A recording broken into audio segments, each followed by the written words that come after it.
Jeff, ladies and gentlemen. You've been CEO at Coursera since 2017. You took the company public in 2021. You have been at this sweet spot of today's age of disruption. You just heard our first two esteemed speakers. Perhaps you'll just reflect on what you heard there, and if you will, just chart your own course for the benefit of our audience today. Yeah, it's wonderful to be here, and Becky, it's like an honor to be with you. Barbara, you can call me Barbara. Yeah, right.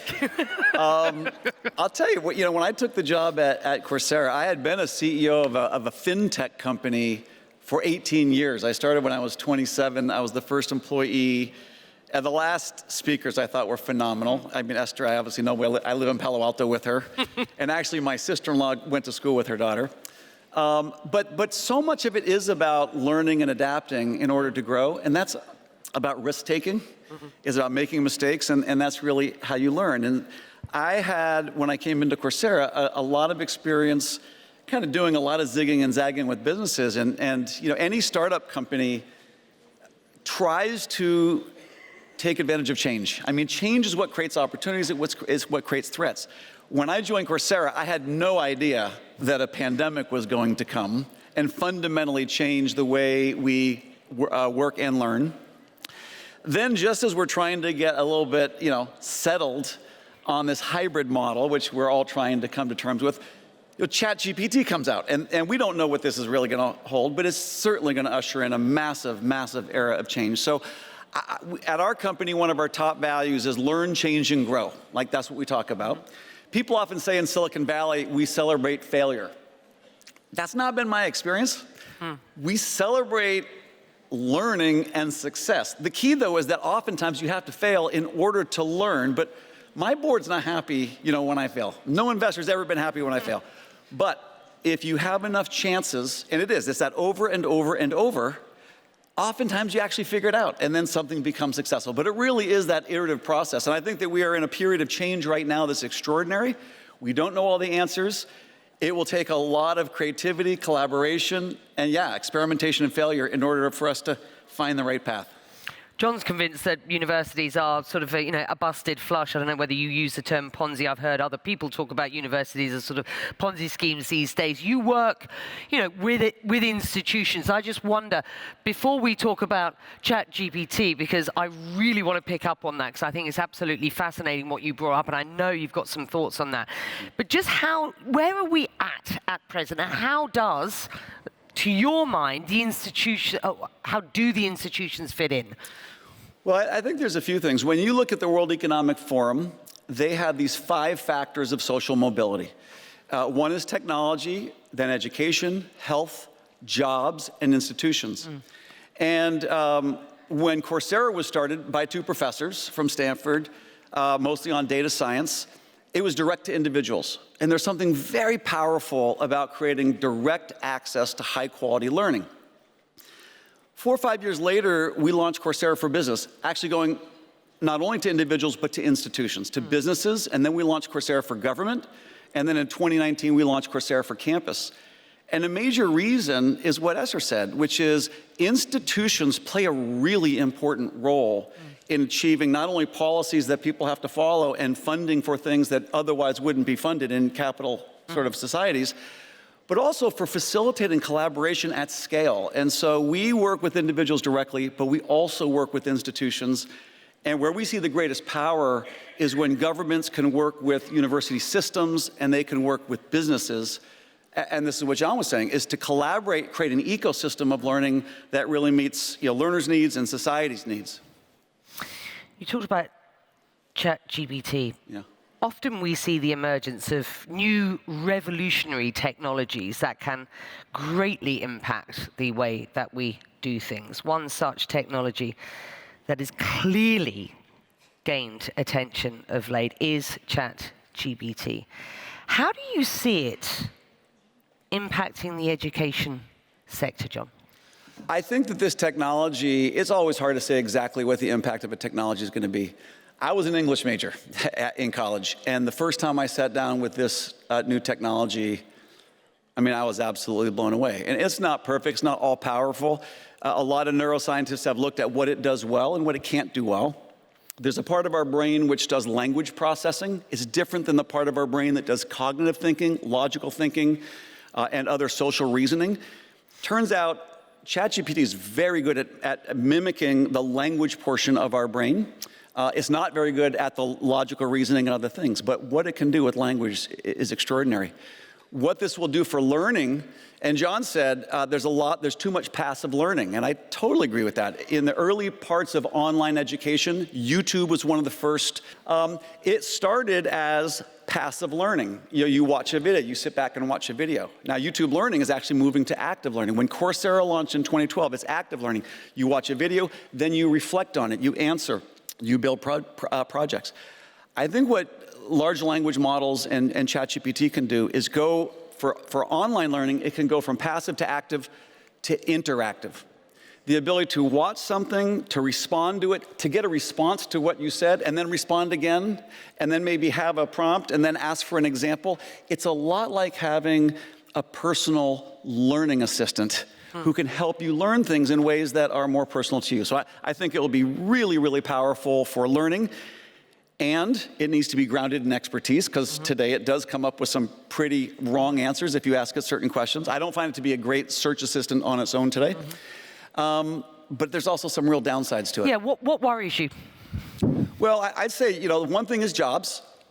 I don't know which jobs are going to be impacted by this. I mean, I think that jobs that are associated with language summary, language processing, whether that's copyright, whether that's lawyers, whether that's journalists, I'm not saying it's going to eliminate those jobs, but the language elements of those jobs will be radically changed. And most jobs deal with language. So it's a lot, it's going to really create a huge productivity in language, but I think it's going to have a big impact on jobs. And so we'll have to see what happens there. By the way, languages, it's not just spoken languages, it's programming languages. So, we've all been saying, and it's true, that we need, Microsoft says something like 100 million new software engineers.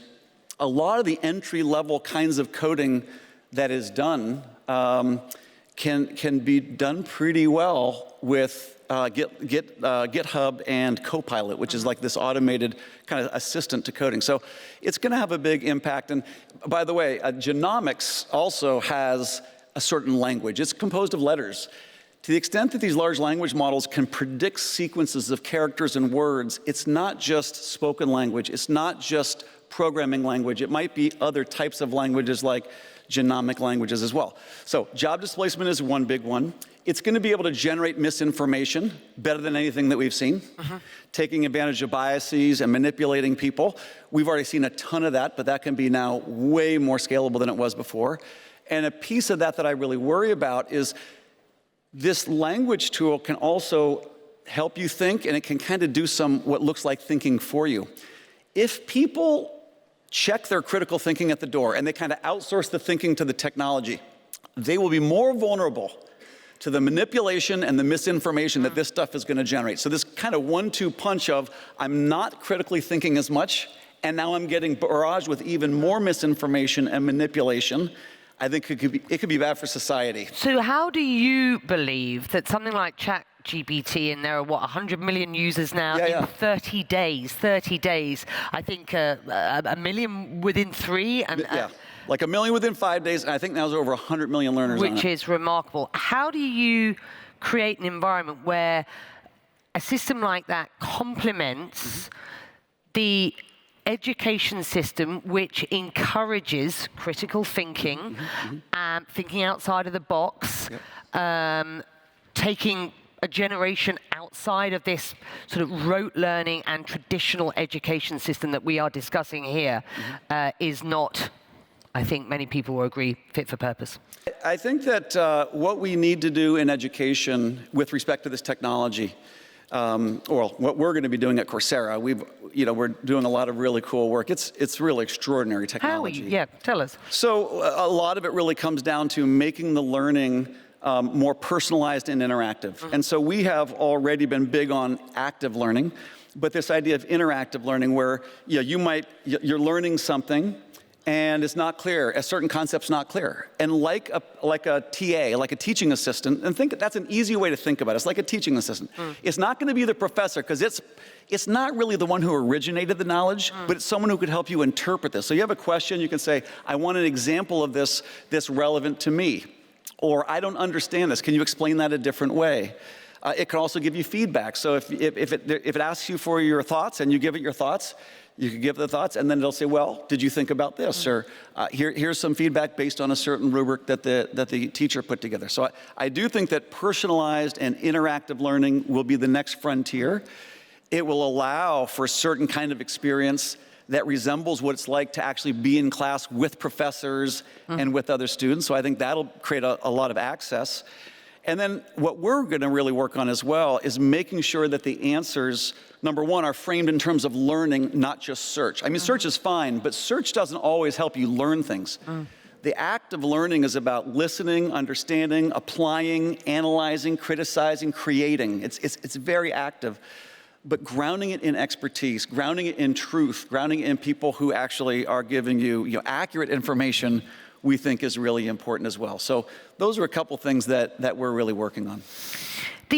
I just want to concentrate on this region for a moment and get some thoughts from you, because as we talk about the era of disruption, the era of tech and innovation, and consider just how far we are coming, so we also are aware of a digital divide, which is a significant barrier to access to education, not least in this MENA region, perhaps not in the Gulf, but across this wider region. With such a wide variation in technology and internet access in this region and beyond, how do we, or you, or the ed tech industry, design online education to be more inclusive and accessible to all? Yeah, and I'll talk about education, but I'll also talk about work. Paying attention to the digital divide among socioeconomic status, among gender, among ethnic and language-speaking groups is going to be more important than ever. The first kind of innovation in real access to sort of learning advantages with respect to connectivity is search, having access to information. During the pandemic, I think it's really good that there was a lot of access to online learning. Post-pandemic, what we've seen is every school is integrating online now. Every single, if anyone's not integrating online, they're going to fall way behind. So connectivity is absolutely critical, not only to get access to information, but getting access to learning. And when we see also what happened during the pandemic, it's not just the learning that is absolutely dependent on connectivity, it's working that is dependent on connectivity. Not for every job, but for the higher paid, flexible digital jobs, you need connectivity. One of the most exciting things that we're seeing is the globalization of talent. It's one thing to have everybody be able to access learning, high quality learning from anywhere, and including not in the densely populated metro areas. A lot of countries are saying, I don't want migration into the city centers. So how do I create opportunity more equally across my country? One is make sure people have an equal opportunity to learn. The big unlock, I think, that came with the pandemic is when people started working remotely. Now, not every job can be done remotely, but it's one thing to have equal access to learning, and that's critical. But if you learn things but don't get any kind of economic opportunity that goes along with it, if there's no jobs where you live, you're going to move. But if you have the chance to learn where you live and work where you live, even if those jobs are not where you live, it just creates a much more equal distribution of economic opportunity. Now, one quick thing about ChatGPT that I really like. First of all, it's very good at language. And machine learning is making language far more accessible. So the divide in language is going to go way down. We're already seeing it at Coursera. We're going to be translating every single course into virtually every single language. So that's going to be really nice. When you look at something like GPT, it's a language model. One of the things about this is, unlike Zoom, so during the pandemic, in order to really participate, you needed to have high-speed broadband, you needed to have a webcam, because that interaction was live and high bandwidth. That's expensive. And a lot of the compute happens on your local device. One of the things about GPT that's pretty cool is it can speak multiple languages, and the interface is language. It's ASCII characters. That's one of the lightest, least amount of bandwidth you could possibly ask for. all the compute happens on servers, and the only thing that goes back and forth is text, at least with something like ChatGPT. So the connectivity is incredibly important, and that's going to open up incredible opportunities. So I'm actually pretty bullish that with connectivity, the ability to learn, the ability to work, and even things like ChatGPT will be great equalizers. As I understand it, you've got very little interest in Coursera at investing in or growing an offline, on-site, in-person sort of infrastructure, correct? Ish, but yeah, I mean, so we do offline, but we're not doing the personal face-to-face. Right. Explain why. Yeah, because we're not good at that. What we're basically doing is we're saying, look, we want to get the best educators in the world, put them on a platform that is scalable globally, can speak all the different languages, incorporates all the latest technology so people can learn better. So we say learn without limits. That's really what we're shooting for. I don't think that AI is going to become the best teacher. I think teachers will be the best teachers because so much of learning is about what does this mean for me? How can I be inspired? How can I be trusted? How can I be encouraged to be creative and collaborate with other people? So I really love teachers, and when what we do is we do allow you to watch the courses offline. So you can download the courses onto your mobile device, because not everybody has continuous power, not everybody has continuous connectivity. But that's still a device, isn't it? It is a device, but the idea is that the device is almost like a book, but you can still talk to a human. It could be your local teacher or even some of your peers. I do wonder, and I'm sure people will be wondering in this room, what impact the lack of physical human interaction going forward for a new generation of kids? I mean, I think it's personally, I think it's absolutely devastating. Look at this, look at the levels of anxiety, suicidal tendencies, depression, self-loathing, loneliness, hopelessness. It's incredible. I won't blame all of that on social media and isolation, but I will blame a lot of it on that, especially for young people. Look at us, we're all sitting here in a room, thank God. You can do a lot of great things online, but living your life online is a very miserable way to live. What we found at our company, in terms of the way we work, we have a work from anywhere policy. We let people work from anywhere in the world. We have people in Bahrain who work for Coursera. We have people in Dubai, in Abu Dhabi, in Riyadh working for Coursera. We don't have offices necessarily, but we want to make sure our people can still get together. Because there's something about the human experience that is part of being human. And if you're online, it can be just so transactional. You can be very productive being transactional. There's a lot of that productivity that's great. But human connection just cannot be replaced with technology. Can I ask you finally, do you genuinely believe that the education system as we understand it today in most parts of the world is still fit for business or not? It needs to adapt, for sure. And people often say to me, because we have many of these micro-credentials and we have both universities and industry players putting them on Coursera, they're saying, what's going to win? Is it going to be the degree or the micro-credential? And what I say is, well, if the higher ed system and the college degree don't adapt, yeah, that's not fit for purpose. It's probably not going to work. What we are really excited to see, and tomorrow I'll be making an announcement here with the Minister of Education, is a world where higher education systems are adapting by integrating the kinds of platforms like Coursera and others, and the kinds of online content, and the kinds of interactive experiences into the systems of education. So I think if we can up-level higher education and other educational systems with institutions, then I think it really can keep up, but it has not been happening fast enough. We're starting to see some very promising indications after the pandemic. We're offering what we call career electives, which are these professional certificates that colleges are now putting into college curriculum. So when someone graduates, they have a degree in psychology and a UX certificate from Google. There's no reason why students can't get the best of both college and these emerging professional certificates. Just finally, you're talking about making an announcement here with the UAE tomorrow. How do you assess the appetite here and ambition for ensuring that the education system is fit for purpose? Have you been impressed? I've been extremely impressed. If you look at our global skills ranking, At Coursera in 2019, the UAE was like number 35 in the business category. It's now number 1.